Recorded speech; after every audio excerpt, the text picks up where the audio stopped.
সামনেই security cabin. এখান থেকে তো বেরোনো অসম্ভব। সেটাই তো। তাহলে যেতে পারে কোথা দিয়ে? স্যার, এই খুনি কিন্তু বেশ ভালো প্ল্যান বানিয়েছিল। হ্যাঁ, কিন্তু একটা প্রশ্ন থেকে যায়, একটা সাধারণ চোরকে মেরে ফেলার জন্য এত বড় প্ল্যানিং আর এত বড় ঝামেলা করার কি দরকার তার? আর কেনই বা করবে? হ্যাঁ স্যার, রাঘব তো পুলিশ কাস্টাডিতেই ছিল। ওকে মারার প্ল্যানিং এখানে কেন করলো, তাও হসপিটালের মর্গের মধ্যে? আর তারপর খুনি বা জানলো কি করে যে ওর মেয়ের আজকেই অ্যাক্সিডেন্ট হবে আর ওর বডিকে এখানে নিয়ে আসা হবে? গন্ডগোল আছে অভিজিৎ, অনেক বড় গন্ডগোল আছে। এই রাধিকা আর ওর বাবার রাঘবের মাঝখানে কোনো না কোনো আলাদা সম্পর্ক নিশ্চয়ই আছে। তা একটা কাজ করো,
কত হয়েছে দাদা? 7 টাকা। Thank you. খুচরো নেই। কোনো ব্যাপার না, আমি তো আসতেই থাকি। Next time. হ্যাঁ, সে তো জানি। কেউ রাস্তা পার করিয়ে দিন, রাস্তা পার করতে চাই। আসুন, আমি আপনাকে ওপারে পৌঁছে দিচ্ছি। সামলে। হ্যাঁ, ভগবান তোমার ভালো করুক, নয়তো আজকালকার যুগে কে কাকে সাহায্য করে। আর এমন কিছু করে দিইনি আমি। 1 মিনিট। হ্যাঁ,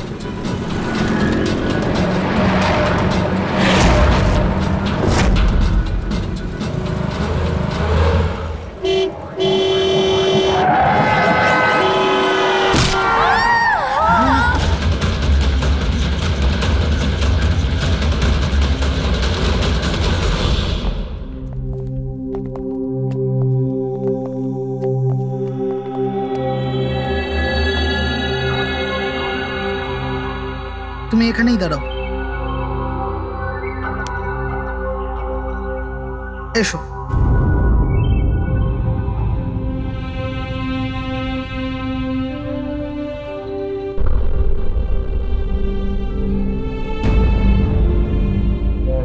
রাধিকা, ওঠো রাধিকা, দেখো তোমার বাবা এসেছে। স্যার, এটা কবে হলো, কি করে হলো? কাল রাত্রে তো একদম ঠিক ছিল আমার মেয়ে। রাধিকা ওঠো। রাধিকা ওঠো বাবা, ওঠো। আমরা বাইরে আছি। রাধিকা, রাধিকা ওঠো, দেখো দেখো আমি এসেছি। রাধিকা ওঠো।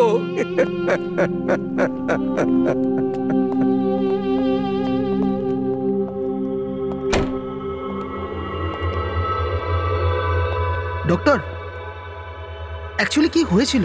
অ্যাক্সিডেন্ট। সকাল সকাল একটা গাড়িতে মেরেছে। যতক্ষণ লোকে এখানে নিয়ে এলো মারা গেছিল।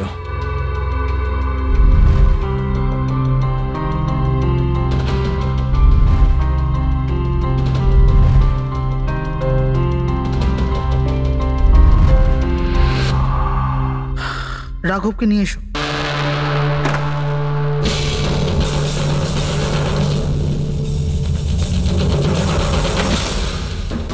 স্যার, একটু ভেতরে চলুন। কি হয়েছে? আসুন না স্যার।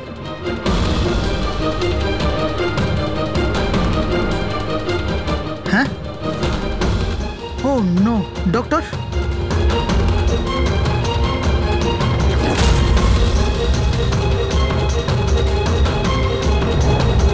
He's dead.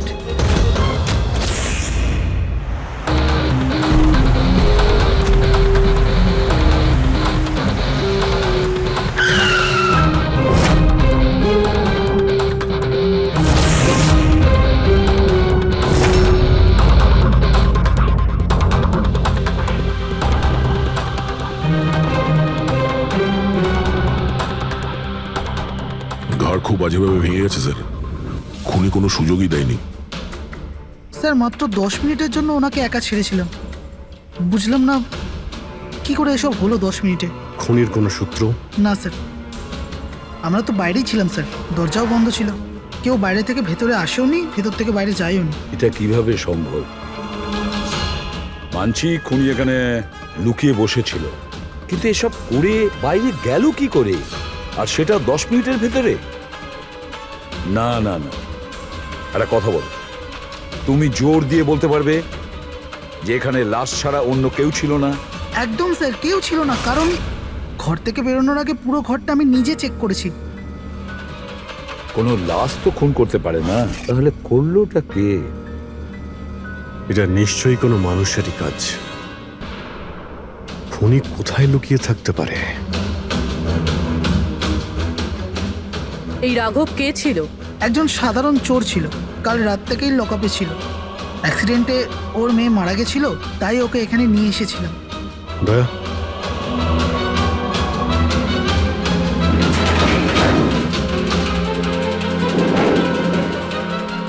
এই যে এখানে তো দরজা আছে।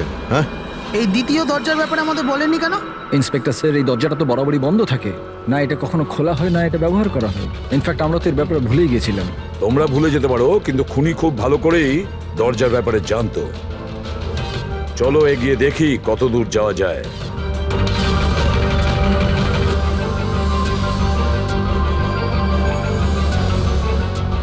স্যার এই জায়গাটা তো সত্যি সত্যি অনেকদিন ধরেই বন্ধ পড়ে আছে মনে হচ্ছে। স্যার, হ্যাঁ, এই দেখুন, জুতোর ছাপ আর এই টুলের ছাপ। মনে হচ্ছে কেউ এখানে বসেছিল।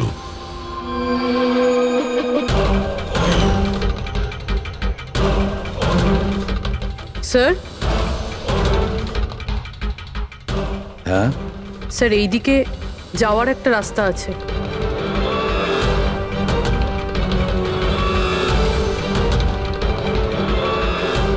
স্যার, হ্যাঁ, স্যার এখানে সিমেন্টের প্লাস্টারের কাজ চলছে। হ্যাঁ, এই সিমেন্টটা ভিজে রয়েছে। এখানে কোনো চিহ্ন না রেখে কেউ যেতেই পারবে না স্যার। আর এত বড় লাফ কেউ দিতেও পারবে না। সেটাই তো। স্যার এরকমও তো হতে পারে যে খুনি অন্য কোনো রাস্তা ব্যবহার করেছে। হ্যাঁ, কিন্তু সেটা কোথায়? স্যার, স্যার দরজা।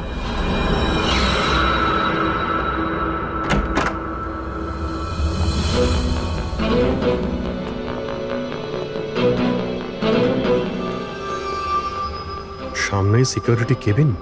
হ্যাঁ, এখান থেকে তো বেরোনো অসম্ভব। সেটাই তো। তাহলে যেতে পারে কোথা দিয়ে? স্যার এই খুনি কিন্তু বেশ ভালো প্ল্যান বানিয়েছিল। হ্যাঁ, কিন্তু একটা প্রশ্ন থেকে যায়, একটা সাধারণ চোরকে মেরে ফেলার জন্য এত বড় প্ল্যানিং আর এত বড় ঝামেলা করার কি দরকার তার? আর কেনই বা করবে? হ্যাঁ স্যার, রাঘব তো পুলিশ কাস্টাডিতেই ছিল। ওকে মারার প্ল্যানিং এখানে কেন করলো, তাও হসপিটালের মর্গের মধ্যে? আর তারপর খুনি বা জানলো কি করে যে ওর মেয়ের আজকেই অ্যাক্সিডেন্ট হবে আর ওর বডিকে এখানে নিয়ে আসা হবে? গন্ডগোল আছে অভিজিৎ, অনেক বড় গন্ডগোল আছে। এই রাধিকা আর ওর বাবার রাঘবের মাঝখানে কোনো না কোনো আলাদা সম্পর্ক নিশ্চয়ই আছে। তা একটা কাজ করো, রাধিকার অ্যাক্সিডেন্ট আর ওর বাবা রাঘবের খুন, এই দুটো কাজ করার মধ্যে কিসের যোগাযোগ আছে খোঁজ নাও। স্যার, আর অভিজিৎ, দেখো তো একটু এই হসপিটাল চত্বর ঘুরে যে খুনি এখান থেকে গেল কিভাবে আর কোন রাস্তা দিয়ে।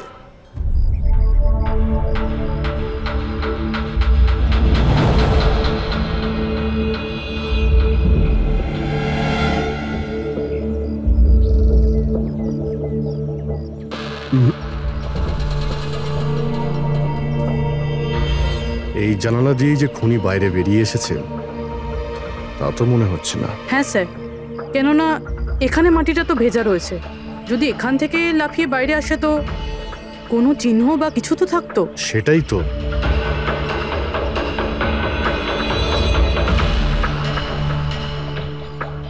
ওখানে মর্গের রুমের বাইরে সিমেন্ট ভিজে, ওখানে কোনো চিহ্ন নেই। এখানে একটাই রাস্তা আছে যেটা দিয়ে বাইরে আসা যায়। এখান থেকেও আসেনি মানে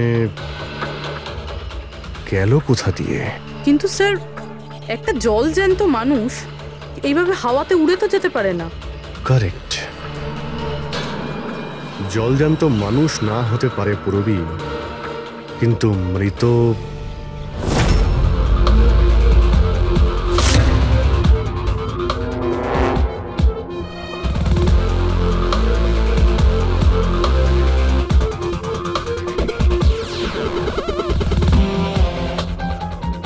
স্যার, এই মেঝেতে যে জীবাণুনাশক কেমিক্যাল স্প্রে করা হয়েছে এর ওপর জুতোর ছাপ রয়েছে। মানে খুনি যদি রাঘবকে খুন করে এই দরজা দিয়ে বাইরে বেরিয়ে যায়, তাহলে তার কেমিক্যাল লাগা জুতোর চিহ্ন ওখানেও থাকা উচিত।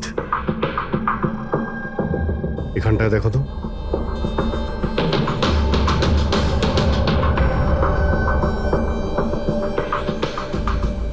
স্যার, এখানে জুতোর ছাপ তো আছে, কিন্তু আমাদের জুতোর ছাপ রয়েছে। এই যে প্লাস্টিক কভার্স আমরা পরে আছি, এগুলো ছাড়া আর কোনো চিহ্ন নেই। আর কোনো চিহ্ন নেই? না। আচ্ছা, আমি যেরকম ভেবেছিলাম তেমনটাই হয়েছে। স্যার, আপনি কি বলতে চাইছেন? মানে হলো খুনি এই দরজা দিয়ে বাইরে যায়নি। স্যার, খুনি এই দরজা থেকে বাইরে যায়নি, মেইন ডোর থেকে বাইরে যায়নি, তাহলে বাইরে গেল কিভাবে? খুনি এই রুম থেকে বাইরেই যায়নি। এটা কি করে সম্ভব স্যার? রাঘবের মৃত্যুর পর এই রুমটা তো আমি নিজে চেক করেছি। যদি রাঘব ছাড়া এই রুমে আর কেউ ছিল তাহলে এই 8টা লাশ। Exactly my point. এখানে 8টা লাশ ছিল, 8টা। স্যার, আপনি কি বলতে চাইছেন? রাঘবের খুন কোনো লাশ করেছে? হতে পারে। এই 8টা লাশের মধ্যে এখানে শুধু 5টা রয়েছে। 3টে লাশ তাদের পরিবারের লোকেরা নিয়ে গেছে। হ্যাঁ স্যার। যে লাশগুলো এখান থেকে গেছে তার ডিটেলস আমার এখনই চাই, এখনই। স্যার, আমার মনে হচ্ছে এই খুনির রহস্য এই 3টে লাশের মধ্যে লুকিয়ে আছে।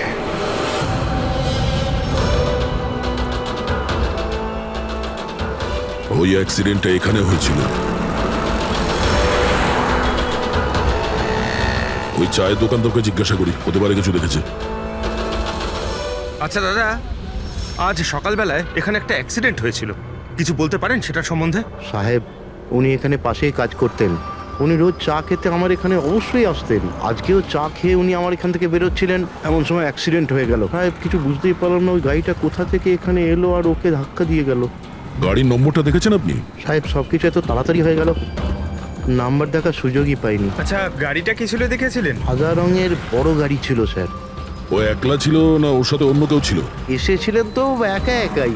না স্যার, ও একা ছিল না, ওর সঙ্গে আরেকটা মেয়ে ছিল যে অন্ধ ছিল, আর রাধিকা দিদি তাকে রোড ক্রস করাচ্ছিল যখন অ্যাক্সিডেন্ট হয়েছে।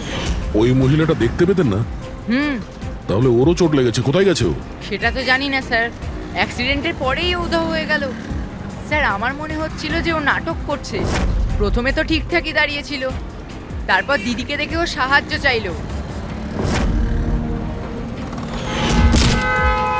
এটা হতে পারে যে ওই মহিলা যে কোনোভাবেই হোক রাধিকাকে মাঝ রাস্তায় নিয়ে যেতে চেয়েছিল, সেই কারণেই ও চা খাওয়ার জন্য অপেক্ষা করছিল, আর সবাইকে ছেড়ে ও ওর কাছেই সাহায্য চেয়েছে। রাধিকা ওই মহিলাটিকে নিয়ে ডিভাইডারের কাছে যাওয়ার পরেই মহিলাটি গায়েব হয়ে গেছে। তারপরে ওই গাড়িটা রাধিকাকে মেরেছে। তার মানে এটা কোনো অ্যাক্সিডেন্ট নয়, খুন? এখন তো এরকমই কিছু মনে হচ্ছে। কিন্তু স্যার, কেউ রাধিকাকে কেন খুন করবে? সেটাই তো জানতে হবে। রাঘব আর রাধিকার এই দুজনের মৃত্যুর কারণ কিছু বুঝতে পারছি না। রাঘব, এক মিনিট, এই রাঘব জেলে ছিল, আর ওখানে ওকে কেউ মারতে পারতো না। আর রাধিকাকে মেরে রাঘবকে সেখানে পাঠিয়েছিল যেখানে ওকে মারার ব্যবস্থা করেছিল, মর্গ। এক্স্যাক্টলি। কিন্তু স্যার, রাঘব তো একটা সামান্য চোর ছিল, ওকে মারার জন্য এত বড় প্ল্যানিং? ফ্রেডি নিশ্চয়ই এই মামুলি চোরের কাছে এমন কিছু ছিল যেটা মামুলি নয়। আচ্ছা, কালকে এখানে ডিউটিতে গেছিল? আমি ছিলাম স্যার, আর আমার সাথে এই 2 কনস্টেবল। আমরা রাঘবের পুরো ডিটেলস চাই। আচ্ছা, এটা বলুন যে ওকে কোন অপরাধের জন্য গ্রেপ্তার করা হয়েছিল? আমরা ওকে গ্রেপ্তার করিনি, কাল রাতে ও নিজেই এখানে এসেছিল। নিজে এসেছিল? আমরা ওকে গ্রেপ্তার করিনি, কাল রাতে ও নিজেই এখানে এসেছিল। নিজে এখানে এসেছিল? আমি স্যারের সঙ্গে টাকার কথা বলছি, তুই আমাকে ইনফরমেশনটা বল। বল। না, আমি এখন বড়বাবুকেই বলবো। এটা বল, স্যার কোথায়? তুই আমাকে বল না। না না, আমি স্যারকেই বলবো। কুশল, কিসের তর্ক বিতর্ক চলছে এখানে? নমস্কার স্যার। রাঘব, তুই তুই এখানে কি করছিস? স্যার, রাঘব বলছে ও অনেক বড় ইনফরমেশন নিয়ে এসছে। আচ্ছা, ঠিক আছে, ওর কাছ থেকে ইনফরমেশন নিয়ে নাও। কিন্তু স্যার, ও টাকা চাইছে।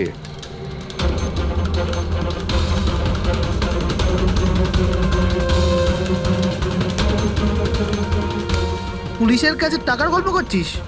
টাকা চাই? খবরটা কিছু এরকম। ঠিক আছে, টাকা দিয়ে নিয়ে নাও ইনফরমেশন। কিন্তু স্যার, ও অনেক টাকা চাইছে। পরিমাণটা শুনলে আপনিও চমকে যাবেন।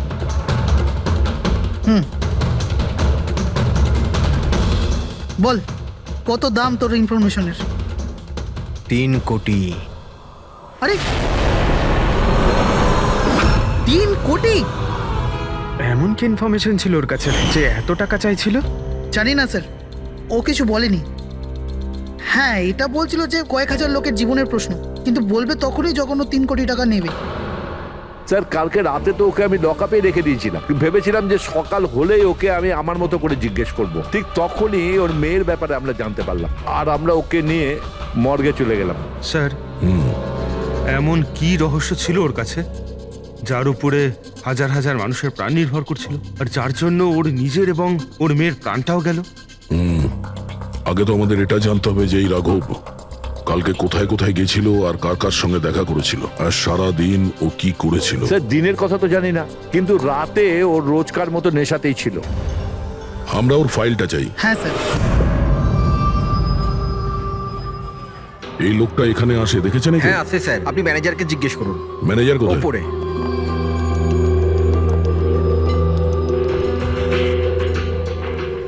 ম্যানেজার? ওই দেখুন ম্যানেজার। আমরা সিআইডি থেকে আসছি।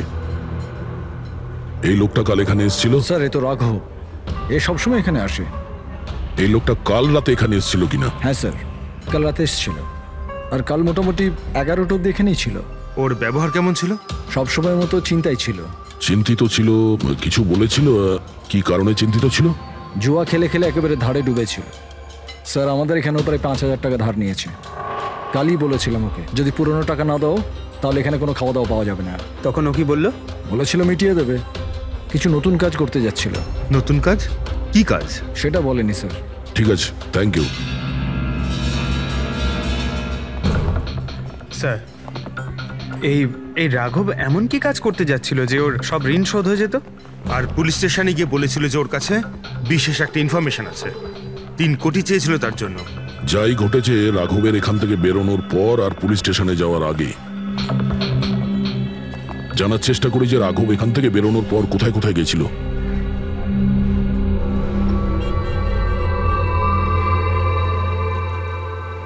আচ্ছা, কালকে এই লোকটাকে আশেপাশে কোথাও দেখেছিলে? হ্যাঁ স্যার, যখন এখান থেকে বেরোচ্ছিলেন তখন আমি দেখেছি ওনাকে। তারপর কোথায় গেলেন আমি কিছু জানি না। আচ্ছা, এখান থেকে ও হেঁটে গেছিল না? হ্যাঁ স্যার, শুধু হেঁটেই গিয়েছিল, পুরো নেশা করেছিল। ওইদিকে কোথায় গেল স্যার? নেশা অবস্থায় হেঁটে গেছে তো বেশি দূর যায়নি। চলো দেখি। Thank you. ঠিক আছে স্যার।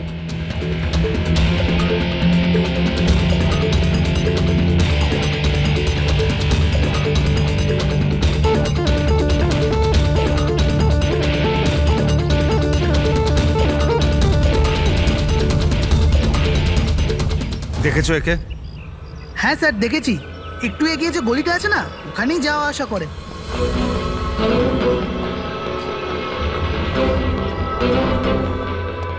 এক মিনিট, এই লোকটাকে দেখেছো? এ তো শিবার আত্মীয়। কাল রাতে জোরে জোরে দরজা ধাক্কা দিচ্ছিল আর শিবা শিবা করে চেঁচাচ্ছিল, পুরো পাড়াকে জাগিয়ে দিল স্যার। এই শিবা থাকে কোথায়? স্যার, 3-4টে বাড়ি পর বাঁদিকে সবুজ রঙের একটা দেওয়াল আছে, ওটাই ওর বাড়ি।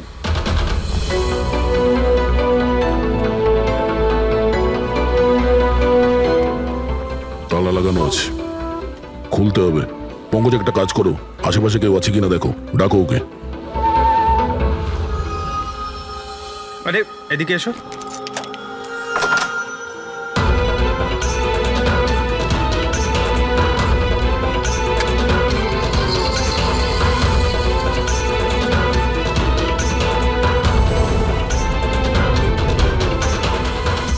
মনে হচ্ছে ঘর খালি করে ও পালিয়ে গেছে এখান থেকে। কোথায় ও? শিবা কোথায়? হ্যাঁ স্যার, ওর তো কোনো খোঁজ খবর থাকে না, যে কোনো সময় আসে, যে কোনো সময় যায়। আচ্ছা, কোনো আইডিয়া আছে কোথায় পাবো ওকে? স্যার, ওই বস্তির পেছনে ওর ওর আত্মীয়র বাড়ি আছে, ওখানে পাওয়া যেতে পারে, ওখানেও যায় আসে।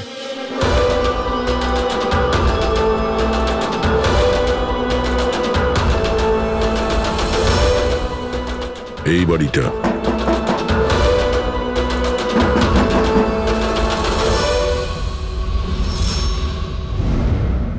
আপনি শিবার আত্মীয়? হ্যাঁ স্যার। আপনারা? এই শিবা এখানে আসা যাওয়া করে কি? হ্যাঁ স্যার, কখনো কখনো। মাঝে মাঝে? আজ আসতে পারে? বলতে পারবো না স্যার। বলতে পারবেন না? Thank you very much. এই করণের লাশ তো অরিজিনাল ছিল, এখন বাকি দুজন, টনি আর সুনীল। এবার এদের মধ্যেই কোনো একজন আছে যে ডাবল মার্ডারের রহস্য ভেদ করতে পারে। এই টনির ডেথ সার্টিফিকেট দিয়েছে ডক্টর বিক্রান্ত। এই বিক্রান্তের কাছে তুমি যাও, দেখো টনির ব্যাপারে উনি কি বলেন, আর আমি সুনীলের ব্যাপারে খোঁজ নিচ্ছি। স্যার।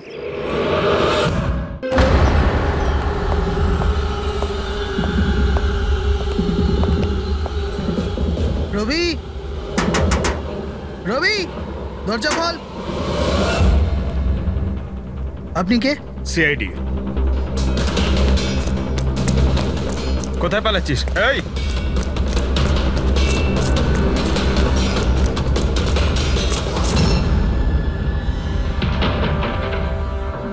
চল। স্যার, আপনারা আমার পেছনে কেন পড়ে আছেন? আমি কিছু করিনি, আমাকে মারবেন না। দেখুন আমি। চুপ। এখন এটা বল, ওই রাত্রে রাঘব যখন তোর বাড়িতে এসেছিল তখন কি হয়েছিল? স্যার, আমি রাঘবকে নিয়ে গেছিলাম মালাডের কমল সোসাইটিতে। ও চুরি করতে গেছিল, তাই ও একটা বাড়িতে ঢুকে পড়লো, কিন্তু আমি জানতাম না ও কোন বাড়িতে গেছিল। আমি ওখানেই মোটরসাইকেলে ওর জন্য ওয়েট করছিলাম। কিছুক্ষণ পর ও যখন এলো তো ও অবাক হয়েছিল, বলছিল যে ভেতরে ও কিছু পেয়েছে। কি পেয়েছিল? ও ওখানে বোম। কি? আমি ওকে বলেছিলাম যে এই কথাটা আমরা পুলিশকে বলে দিই, কিন্তু স্যার ও নিজের লোভ সামলাতে পারলো না, তো ওর স্বার্থ সিদ্ধি করার চেষ্টা করলো। ব্যাস স্যার, এর বেশি আমি কিছু জানি না। যদি তুমি কিছু না করো তাহলে তুমি পালাচ্ছিলে কেন? স্যার, ওই রাঘব আর ওর মেয়ের মৃত্যুর খবর শুনে আমি ভয় পেয়ে গেছিলাম, শুধু আমার আর আমার পরিবারের প্রাণ বাঁচানোর জন্য পালাচ্ছিলাম। স্যার, হয়তো সেই জন্যই বলছিল যে হাজার হাজার লোকের জীবনের ব্যাপার। আর যদি সত্যি রাঘব ওখানে বোম পেয়ে থাকে তাহলে এটা তো খুব সাংঘাতিক ব্যাপার। অন্য কেউ ওই বোমটা পাওয়ার আগে আমাদের খুঁজতে হবে ওই বোমটাকে। কোথায় ছেড়েছিলে তুমি রাঘবকে? বলো আমাদের। চলো। Come in. ডক্টর বিক্রান্ত। হ্যাঁ বলুন। আমি সিআইডি থেকে এসেছি। সিআইডি? বসুন। না, ঠিক আছে। এই এই টনির ডেথ সার্টিফিকেট আপনি ইস্যু করেছিলেন? হ্যাঁ, আমি ইস্যু করেছিলাম। আচ্ছা, তাহলে কি টনি সত্যিই মারা গিয়েছিল? এটা কি ধরনের প্রশ্ন করছেন আপনি? অফকোর্স মারা গেছিল, না হলে আমি ডেথ সার্টিফিকেট ইস্যু করতাম কি করে? দেখুন ডক্টর, আমি সেরকম কিছু বলতে চাইনি। এরকমও তো হতে পারে আপনার কোনো ভুল হয়েছিল, ও বেঁচে ছিল আর তারপর। আমার 20 বছরের জীবনে আমাকে আজ পর্যন্ত এরকম অভিযোগ কেউ করেনি। আচ্ছা ডক্টর, আপনি কি টনিকে আগে থেকে চিনতেন? আগে না, ওনার স্ত্রী ওনাকে ক্লিনিকে নিয়ে এসেছিলেন। হার্ট অ্যাটাক হওয়ার জন্য উনি মারা গিয়েছিলেন। হ্যাঁ ম্যাডাম, এটা সত্যি যে আমাদের দিক থেকে কোনো ভুল হয়নি। আমি কোনো হাতুড়ে ডাক্তার নই ম্যাডাম। 20 বছরের অভিজ্ঞতা আছে আমার। ইংল্যান্ড মেডিকেল কলেজ থেকে ডিগ্রি আছে আমার। আপনি বুঝতে পারছেন? England medical college. আর আপনি আমার যোগ্যতায় সন্দেহ করছেন? আমি কি জীবিত আর মৃতর মধ্যে পার্থক্য বুঝি না? I am so sorry doctor, আমি সেরকম কিছু বলতে চাইনি। আচ্ছা আপনি এটা বলুন, ওই লাশটাকে নিয়ে কোথায় যাওয়া হয়েছিল? কবরস্থানে নিয়ে গেছিল, আর কোথায় যাবে? থ্যাঙ্কস।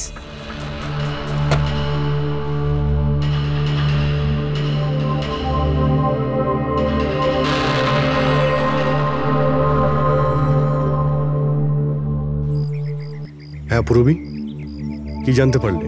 স্যার, এই ডক্টর বিক্রান্ত যে টনির ডেথ সার্টিফিকেট ইস্যু করেছিল, এ কেমন অদ্ভুতভাবে কথা বলছিল। বলছিল যে সে তার ডিগ্রি ইংল্যান্ড মেডিকেল কলেজ থেকে পেয়েছে। England medical college? হ্যাঁ স্যার। স্যার এই নামের তো কোনো কলেজ নেই, আমি ইন্টারনেটেও চেক করেছি। তাহলে আমাকে এরকম কেন বললো? আমার মনে হচ্ছে কিছু লুকোচ্ছে। স্যার আমারও তাই মনে হয়। আমি একটা কাজ করছি, আমি খোঁজ নিচ্ছি। দেখো, এই কেসটা কিন্তু খুব বিপজ্জনক, বুঝেছো? তুমি একা কিছু করতে চেও না, তুমি তোমার লোকেশন পাঠাও, আমি এক্ষুনি যাচ্ছি। ওকে? ঠিক আছে স্যার।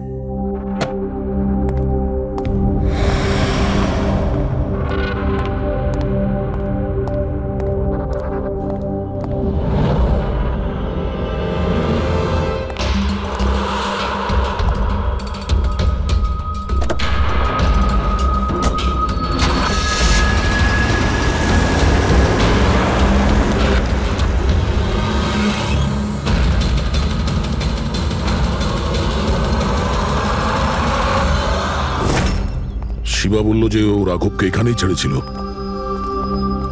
এখানে আশেপাশে কোথাও জিজ্ঞাসা করিনি? আপনাদের যা যা সাজেশন আছে আমাদের বলতে পারেন। মনে হচ্ছে কোনো মিটিং চলছে ভেতরে। সেটা একটু দেখে নিলে। এক্সকিউজ মি,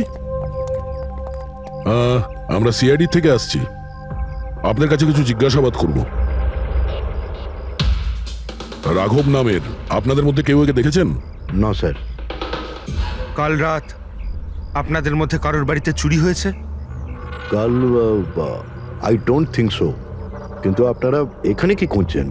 দেখুন, আমাদের কাছে পাকা খবর আছে যে এই লোকটা আপনাদের মধ্যে কারোর একজনের বাড়িতে চুরি করেছে। স্যার, যদি আমাদের মধ্যে কারোর বাড়িতে চুরি হয়ে থাকে তাহলে আমরা জানতাম না নাকি? জানতে পারতেন, কিন্তু আপনারা যদি আমাদের মিথ্যে কথা বলেন তাহলে আমরা জানবো কি করে? আমাদের আপনাদের সবাইয়ের ঘরের তল্লাশি নিতে হবে। নিতিন বাবু, let's cooperate with CID. Sir আপনারা তল্লাশি নিতে চান, আপনারা করুন তল্লাশি, আমাদের কোনো প্রবলেম নেই। ঠিক আছে, মনে হচ্ছে তল্লাশি করে কোনো লাভ হবে না। বোম এখান থেকে সরিয়ে দেওয়া হয়েছে। এতক্ষণে বম হয়তো টার্গেটে পৌঁছেও গেছে। তাহলেও এদের মধ্যে কেউ না কেউ মিথ্যে কথা বলছে। একটা কাজ করো, এদের সবার ডিটেলস বার করো। বোম না হোক, বারুদ কিংবা অন্য কোনো প্রমাণ নিশ্চয়ই পাবো। আমাদের কাছে সময় খুব কম, তাড়াতাড়ি করো।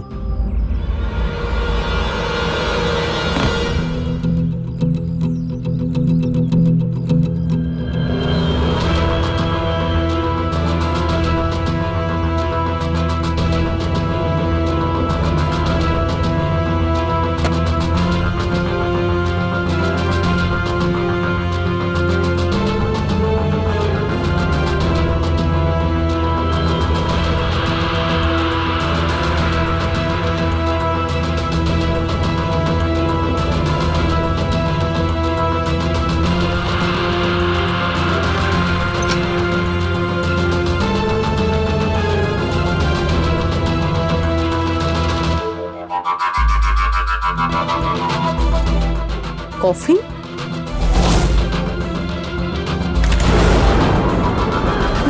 টনির লাশ এখানে?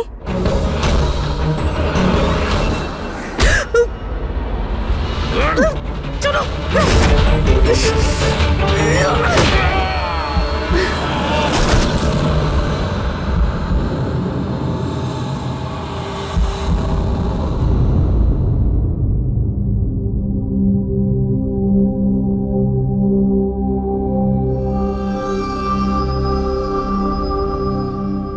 হ্যাঁ পঙ্কজ।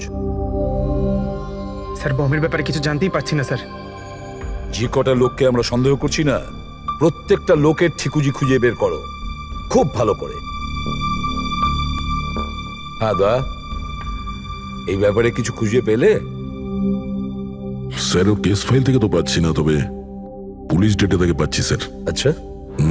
কাল রাত্রে কেউ পুলিশ ডেটাবেসে এন্ট্রি করেছে স্যার। এই দেখুন, রাত 3:30-র সময় সিস্টেমের ফায়ারওয়াল 15 মিনিটের জন্য বন্ধ ছিল। মানে স্যার, কেউ এই সিস্টেমটাকে অ্যাক্সেস করার চেষ্টা করেছে আর কিছু ফাইল খুলেছে। কোন ফাইলগুলো? রাঘবের ফিঙ্গারপ্রিন্ট স্যার। রাঘবের ফিঙ্গারপ্রিন্টস? রাঘবের ফিঙ্গারপ্রিন্টস? কিন্তু কেন? এটার তো একটাই মানে দাঁড়ায় দয়া, সে যেই হোক সে রাঘবকে চিনতো না, এই জন্য ও রাঘবের ফিঙ্গারপ্রিন্ট পেয়েছিল ওই বোম রাখা ঘরে। সেই ফিঙ্গারপ্রিন্ট পুলিশের ডাটাবেসকে হ্যাক করে ওর ফিঙ্গারপ্রিন্টের সঙ্গে ম্যাচ করে দেখা হয়েছে। রাঘবের ব্যাপারে ওরা পুরোটাই জানতে পেরেছে।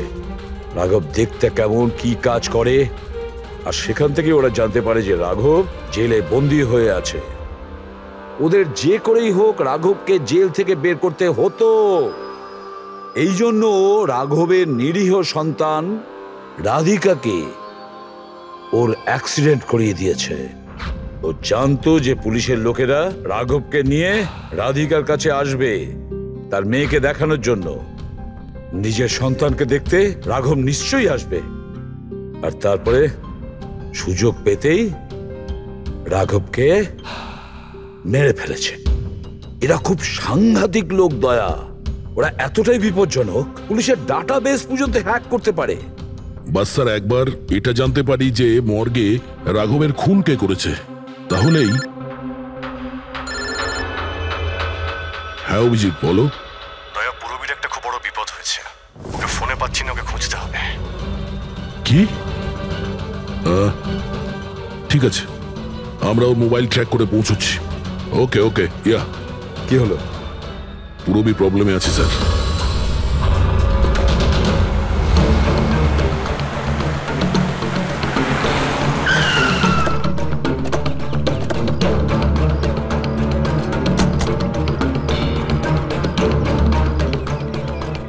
লোকেশন তো এটাই বলছে। চলো।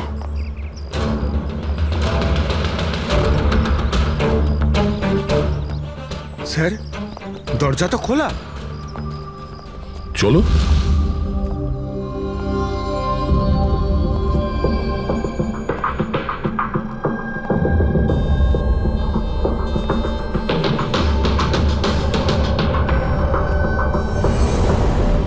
এখানে তো কেউই নেই।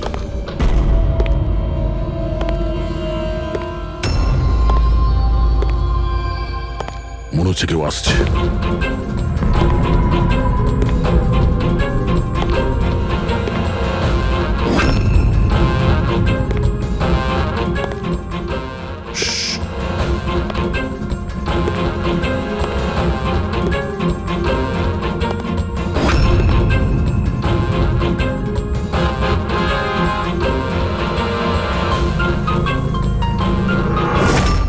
অভিজিৎ, তুমি? আমি পুরবীর মোবাইল ট্র্যাক করে এখানে এসেছি। পুরবী কোথায়? পুরবী তো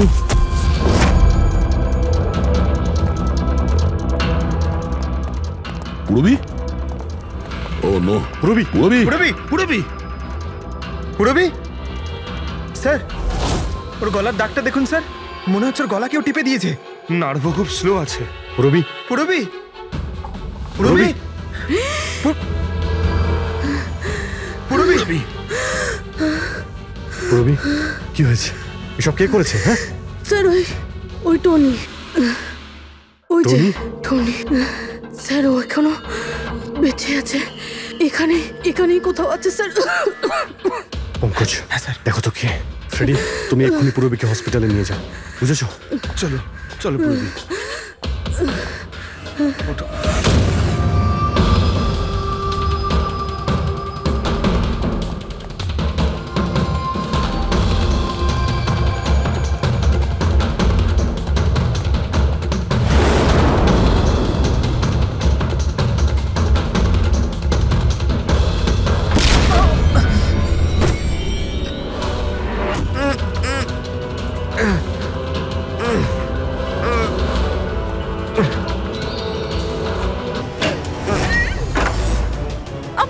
ভয় পাবেন না, আমরা সিআইডি থেকে।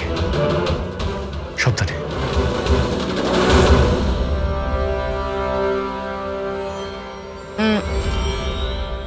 আপনি কে? আমি ডক্টর বিক্রান্ত। ওরা জোর জবরদস্তি করে আমার থেকে সার্টিফিকেট বানিয়েছিল। আমার বউ ওদের কাছে বন্দি ছিল, ওর প্রাণের ঝুঁকি ছিল। এই, এসব কি হচ্ছে কি? হ্যাঁ, এতক্ষণ তো লাশটা মিথ্যে ছিল। যদি সত্যি কথা না বলো না, তোমাদের দুজনকে জীবন্ত পুঁতে ফেলবো।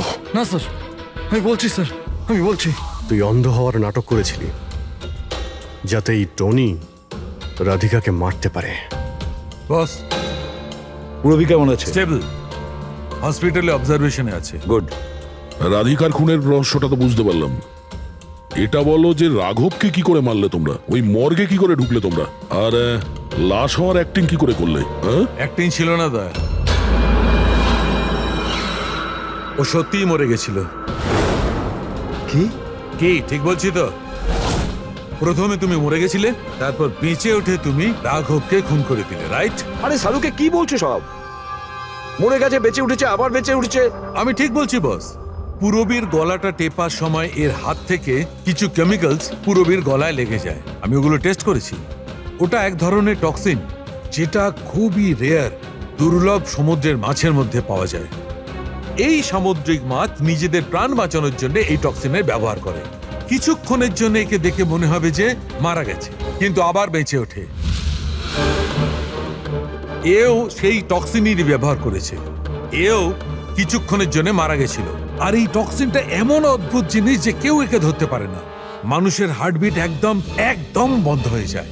দেখে মনে হয় যেন মানুষটা মরেই গেছে। এই কাজটাই এ করেছে। প্রথমে মারা যায় আর তারপরে বেঁচে উঠে রাঘবকে খুন করে। কে ঠিক বলেছি? Correct sir. তুমি ওদেরকে মারলে কেন? আমি টাকা পেয়েছিলাম স্যার। ইন্টারনেট থেকে কেউ আমাকে হায়ার করেছিল রাঘব আর রাধিকাকে মারার জন্য। বোম কোথায়? বোম কোথায় আমি জানি না স্যার। কে হায়ার করেছে তোমাদের? আমি এর আগে কোনোদিন দেখা করিনি স্যার। ও আমাকে একটা বিল্ডিংয়ে রেকি করার কথা বলেছিল, যেটাকে ওড়াতে চাইছিল। কোন building? DT pharma company limited.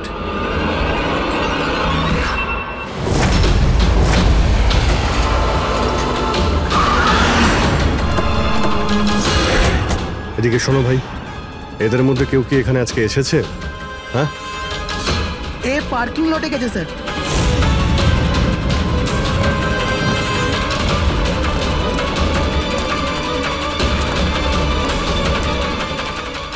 Sir, এই পার্কিং লটটা তো অনেক বড়, বম খুঁজতে তো কয়েক ঘন্টা লেগে যাবে। আর যদি এখানে ব্লাস্ট হয় স্যার, তাহলে অনেক লোক মারা যাবে। কিন্তু এই বোমটা কোথায়? তাড়াতাড়ি খুঁজতে হবে বোমটা। একটা কাজ করো পঙ্কজ, ফেডরিক, তোমরা ওই দিকটা যাও, আমরা এই দিকটা দেখছি। খুব ভালো করে দেখো।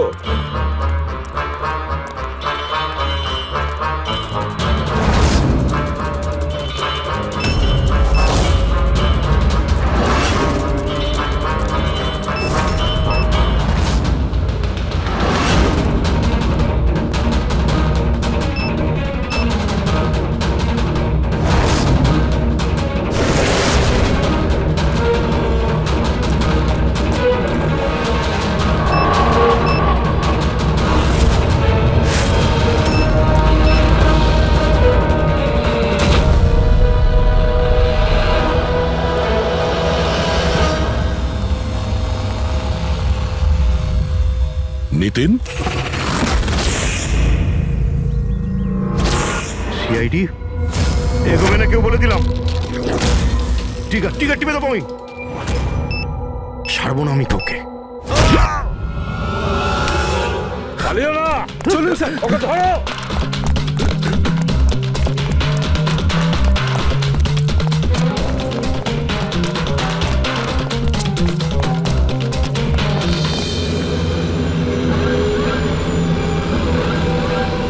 খেলা শেষ।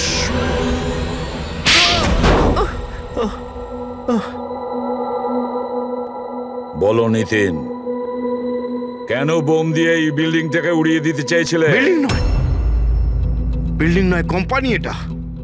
স্বপ্ন আমার, পরিশ্রম আমার।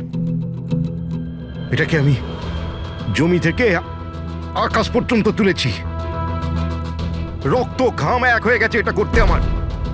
আর এরা সব কৃতজ্ঞতা স্বীকার তো দূরে থাক, আমাকে বের করে দিয়েছে ওই বোর্ড অফ ডিরেক্টর। আমি বানিয়েছি ওকে, আমি। আর উনি আমাকেই বের করে দিয়েছেন। কি অবস্থা করেছে আমার।